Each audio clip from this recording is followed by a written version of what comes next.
Commodity 10 बजे 10 minute में आपका स्वागत है। शुरुआत कर लेते हैं एग्री मार्केट की खबरों के साथ। किस तरह का एक्शन कल दिखा था। सबसे पहले मसालों में जीरे की बात करते हैं, जहां पर अब खबरें ये आ रही है कि जून और जुलाई में विदेशों में सप्लाई बढ़ेगी, चाहे वो चाइना हो, टर्की हो, अफगानिस्तान हो, जो बड़े वहाँ पे, और सीरिया जो बड़े उत्पादक देश है, वहाँ से सप्लाई बढ़ने वाली है और काफ़ी ज़्यादा सप्लाई होगी। कई सारे ऐसे भी देश है जहाँ पर 2 गुना उत्पादन भी होने का अनुमान है। उसका दबाव दिख रहा है ऊपर के लेवल पे। हालांकि यहाँ पर अराइवल कम हो गए। हल्दी कल 6% के लोअर सर्किट पर बंद हुई थी 17,500 के करीब, तो एक तेज गिरावट। मॉनसून का फैक्टर यहाँ पर दबाव बना रहा है, साथ ही जून के अराइवल्स के नंबर से डर लग रहा है हल्दी के मार्केट को, और ऊंचे भाव पर एक्सपोर्ट डिमांड भी कम है। धनिया की बात करें तो यहाँ पर बेहद सीमित दायरे में कारोबार। कल हल्की नरमी दिखी थी 7,450 रुपए के नीचे, क्योंकि स्टॉकिस्ट और किसानों के पास पुराना स्टॉक भी है और नए अराइवल्स भी बड़ी मंडियों में अभी भी आ रहे हैं, उसका दबाव दिख रहा है। ग्वार सीड और ग्वार गम,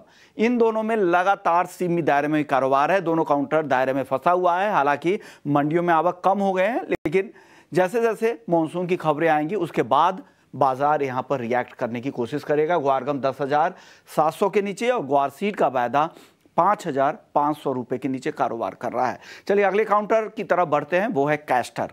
कैस्टर में हर तेजी पर बिकवाली आ जाती है और मेंथा ऑयल देखिए 920 के करीब है। सीमित दायरे में यहां पर एमसीएक्स पर कारोबार हो रहा है। मेंथा ऑयल के बाद अगला काउंटर क्रूड सनफ्लावर और कपास की पहले बातचीत कर लेते हैं, क्योंकि कपास 1600 के पास है। कल आइस कॉटन में तेज गिरावट दिखी थी, अब हफ्ते भर की 4% की गिरावट हो गई थी। हालांकि हफ्ते की शुरुआत में अच्छी रिकवरी की कोशिश थी, लेकिन वो तेजी अब गायब होती जा रही है। कपास कली दायरे में है, कल 2750 के ऊपर बंद हुआ। हालांकि नरमी जरूर दिखी थी, लेकिन अभी भी 2750 के ऊपर कपास खली बना हुआ है। क्रूड सनफ्लावर ऑयल, बाकी खाने के तेल में जो तेजी आ रही है, पाम तेल, मलेशियाई पाम तेल 4,000 रिंगिट के ऊपर जा चुका है। सनफ्लावर ऑयल के साथ साथ उधर सोया तेल में भी तेजी की खबर आ रही है, उसका सपोर्ट है 885 से 890 के आसपास भाव चल रहे हैं। आखिरी काउंटर कैस्टर है, जहां पर हर तेजी पे बिकवाली दिखती है 5,700 के आसपास। हमारे साथ मनोज जैन है पृथ्वी फिनमार्ट से। मनोज जी, सबसे पहले हल्दी पर राय दे। कल 6% का लोअर सर्किट लग गया, लगातार लोग तेजी की बात कर रहे थे, क्यों नहीं हल्दी चल पा रही और क्या वजह आप देखते हैं? नमस्कार युष्मान जी। नमस्कार। ऐसा नहीं है कि हल्दी चल नहीं पा रही है। हल्दी ने एक अच्छा जो है बढ़त दिखाया था। 20,000 के पार भी कीमतें निकलती हुई नजर आई थी। उसके बाद ऊपरी लेवल से मुनाफा वसूली देखने को मिली और जो मानसून की खबरें आई है उसके चलते भी एक दबाव यहाँ पे हल्दी की कीमतों में देखने को मिला है। अभी हल्दी में जो दायरा बना हुआ है वो लगभग 17,000 से 20,400 का बना हुआ है। और हम देख रहे हैं कि फिर एक बार हल्दी जो है अपने लोअर लेवल के आसपास आती हुई नजर आई है। तो आज के सत्र में अगर किसी को रणनीति बनानी है तो 17,700 के स्तर पर हल्दी में बाय कर सकते हैं। इंट्राडे में 17,400 के स्टॉप लॉस से ऊपर में 18,300 के लक्ष्य के लिए एक रिट्रेसमेंट जो है यहाँ पे आज के सत्र में देखने को मिल सकता है, क्योंकि हमने ऊपरी लेवल से अच्छी गिरावट, लगभग 10% से ज्यादा की गिरावट कीमतों में देखी है। तो एक रिकवरी की संभावना आज यहाँ नजर आती है। ओके, आज रिकवरी की संभावना है। रिसेंट जो लेवल है वहां से करीब करीब 3,000 रुपए हल्दी नीचे आ चुकी है। तो 2-3 खबरें जो ऊपर के भाव पर, जो ग्राउंड के जो कारोबारी हैं, जो मंडियों में बैठते हैं, उनका कहना है कि लो एक्सपोर्ट डिमांड कम है, एक्सपोर्ट की इंक्वायरी कम आ रही है ऊंचे भाव की वजह से, वो भी दबाव बना रहा है। जून की डिलीवरी भी और मानसून की खबर भी, उसका दबाव है। लेकिन आज इतनी गिरावट के बाद मनोज जी को लगता है कि एक थोड़ी सी रिकवरी यहाँ पर देखेगी। 17,400 के स्टॉप लॉस के साथ यहाँ पर खरीदारी कर सकते हैं।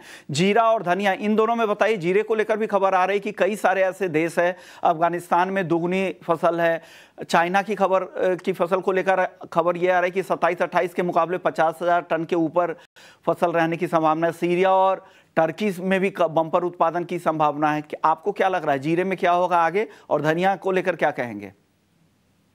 जीरे में हमने एक काफी ओवरसोल्ड जोन में कमोडिटी थी, उसके बाद एक अच्छा रनअप देखा था और लगभग 20-21 हजार से हमने 30,000 तक कीमतों को जाते हुए देखा था। फिर वो एक बार ऊपरी लेवल से मुनाफा वसूली देखने को मिल रही है।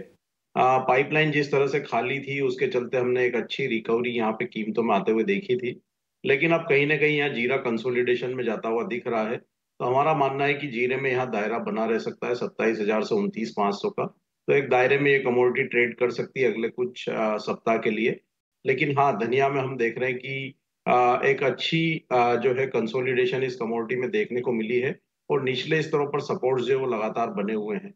तो धनिया एक अच्छी कमोडिटी है। इवन यहाँ पे 7,400 450 के दायरे में बाय कर सकते हैं, 7,350 के स्टॉप लॉस से ऊपर फिर एक बार 7,600 तक के जो स्तर है वो यहाँ देखने को मिल सकते हैं। तो जीरा और धनिया में धनिया यहाँ पे बेहतर लग रहा है। 7,600 तक ऊपर धनिया जा सकता है, लेकिन जीरा दायरे में अब फंसता दिख रहा है मनोज जी को। 27,000 से लेकर 29,500 का दायरा मनोज जी को समझ में आ रहा है। ग्वारसीड और ग्वारगम में बताइए सर, काफी सीमित दायरे में दिख रहा है, बाजार में कुछ एक्टिविटीज नहीं दिख रही है, कब एक्टिविटीज शुरू होगी यहाँ पर?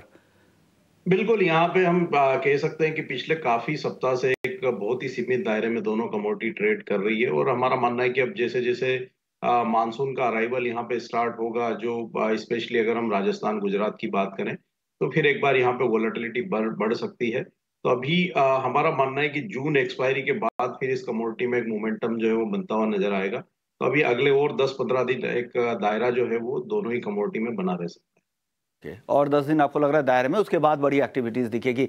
अब बताइए कॉटन सीड ऑयल केक यहाँ पर क्या करना चाहिए? 2750 पे अभी भी यहाँ और तेजी दिखती है या दायरे में रहेगा ये काउंटर भी? कॉटन सीड ऑयल केक भी एक दायरे में है, लेकिन निचले स्तरों पर यहाँ अच्छे सपोर्ट जो लगातार देखने को मिल रहे हैं। यहाँ डिप्स में बाई की सलाह रहेगी।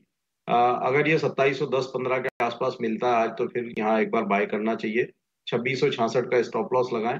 अगले एक सप्ताह के लिए फिर एक बार यहाँ 2820 तक का लक्ष्य रहेगा।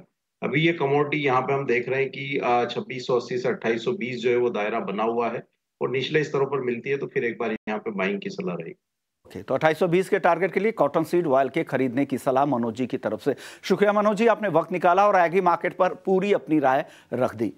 तो एग्री मार्केट पर इस खास पेशकश को ही समेटते हैं, लेकिन